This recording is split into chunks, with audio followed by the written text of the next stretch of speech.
तभी विकसित हो सकता है जब हमारा गांव मजबूत होगा और गांव की अर्थव्यवस्था मजबूत होगी। और इसको लेकर के हमारा पहला कदम ग्रामीण अर्थव्यवस्था को मजबूत करना है।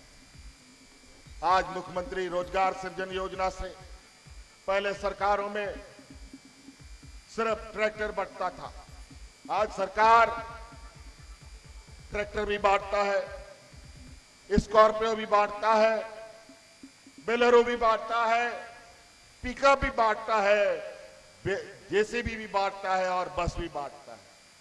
स्वरोजगार से कोई महिला अपना सीमेंट छड़ का दुकान खोल रहा है, कोई राशन दुकान खोल रहा है, कोई नौजवान टेंट हाउस का दुकान खोल रहा है। कई ऐसी चीजें पहले डबल इंजन की सरकार में गांव में गिना चुना लोगों को वृद्धा पेंशन का लाभ मिलता था और कई बुजुर्ग लोग दलाल के चक्कर में अपना पेंशन कार्ड बनाने के लिए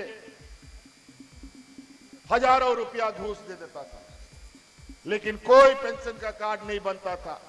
बिना पेंशन कार्ड का बेचारा ऊपर चला जाता था। लेकिन हमने कानून बना दिया, इस राज्य में जो 50 साल का बुजुर्ग हो जाएगा उन सभी बुजुर्गों को पेंशन मिलेगा। कोई नियम कायदा कानून नहीं, 50 साल पूरा होगा उसको पेंशन मिलेगा। आज गांव देहात में बिना पेंशन का कोई बुजुर्ग नहीं है। धीरे धीरे आगे कदम बढ़ाते गए और हमें पता चला गांव की गरीबी बहुत भयानक है। आज छोटे छोटे जरूरतों के लिए लोग आज भी महाजनों के चक्कर लगाते हैं, उनसे उधारी लेने का काम करते हैं। हमारा संकल्प है आने वाला 5 साल के कार्यकाल में हम लोगों का कोई इस राज्य में गरीब नहीं रहेगा जो किसी से उधारी लेगा, महाजनों का चक्कर लगाएगा। और इसी क्रम में आज हम लोगों ने इस राज्य के हर गरीब का बिजली का बकाया बिल माफ कर दिया है। बिजली का बिल माफ हुआ कि नहीं? 10,000, 20,000, 50,000, लाख रुपया तक, 2 लाख रुपया तक लोगों का बकाया बिल माफ हुआ। बेचारा कहां से लाएगा 2 लाख रुपया गरीब? इसी तरीके का कई ऐसी चीजें योजना गिनाने शुरू करें तो हमारे विपक्ष के लोग उन उपलब्धियों के दब से उनकी जान निकल जाए। लेकिन बड़ा चिंता का विषय है, हमारे विपक्ष के लोग इतने बड़े पैमाने पर, आज हम जब आ रहे थे बहुत सारा हवाई जहाज रांची की ओर जा रहा था। हमने कहा कि ये हवाई जहाज, इतना हवाई जहाज कहां से आ गया भाई रांची में? अब पता चला कि रांची में भी बहुत उड़न खटोला है, जहां से ये गिद्ध की तरह पूरे राज्य में मंडराएंगे। कोई महाराष्ट्र से, कोई असम से, कोई छत्तीसगढ़ से, कोई मध्य प्रदेश से। 2 दर्जन मुख्यमंत्री, यहां पर एक मुख्यमंत्री को और प्रधानमंत्री भी लग गया है। कैसे ही झारखंड का ये आदिवासी नौजवान को सत्ता से बेदखल किया जाए।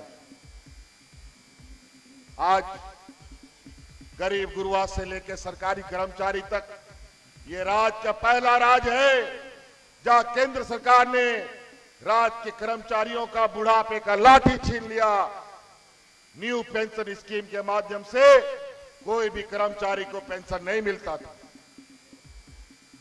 हमने पूरी ताकत के साथ कर्मचारियों के साथ खड़ा होने का निर्णय लिया और आज देश का ये पहला राज्य है जहां कर्मचारियों को पुराना पेंशन देने का काम झारखंड सरकार ने किया।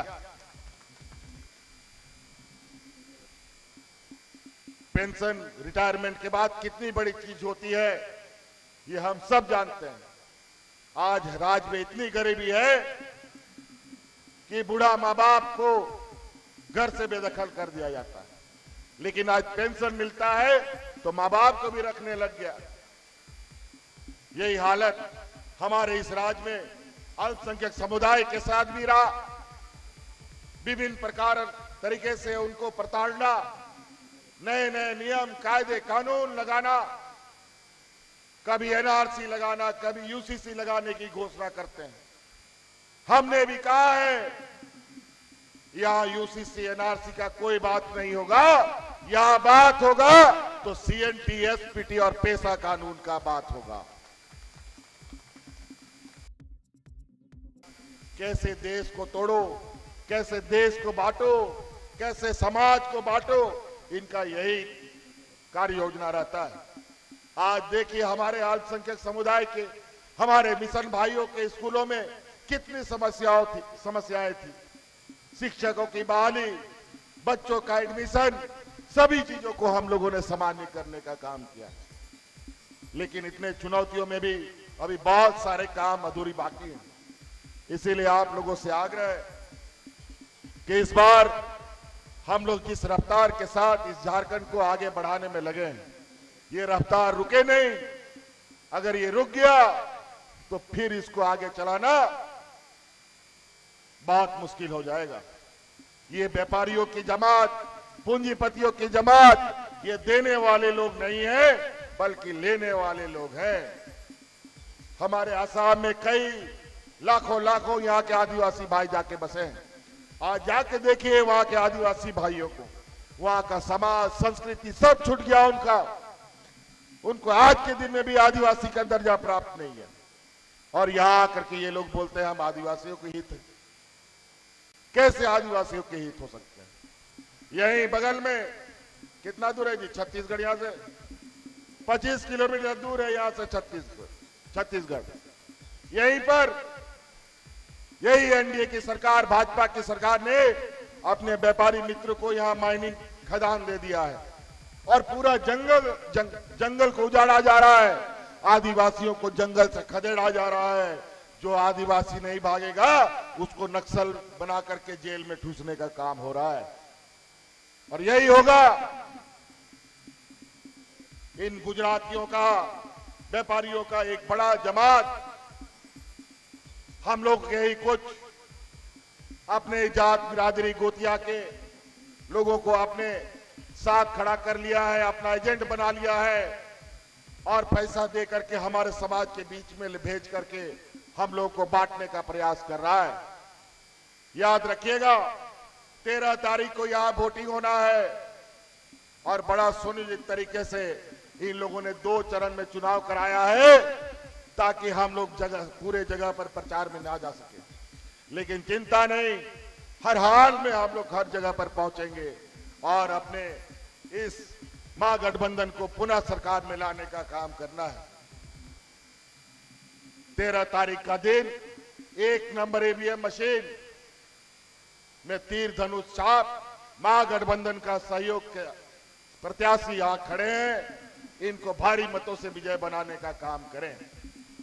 इसीलिए समय कम है और कार्यक्रमों में जाना है। आप लोगों से एक आशीर्वाद लेके जाना चाहते हैं। अगर हमने काम किया है, ईमानदारी से आपकी सेवा की है, तो आप लोग हमें आशीर्वाद दें और भूषण तिर्की को जिताने का काम करें। क्या भूषण तिर्की को जिताएंगे? सरकार बनाएंगे? चलिए, बहुत बहुत धन्यवाद। इन्हीं बातों के साथ अपनी बातों को समाप्त करता हूं। जोहार झारखंड।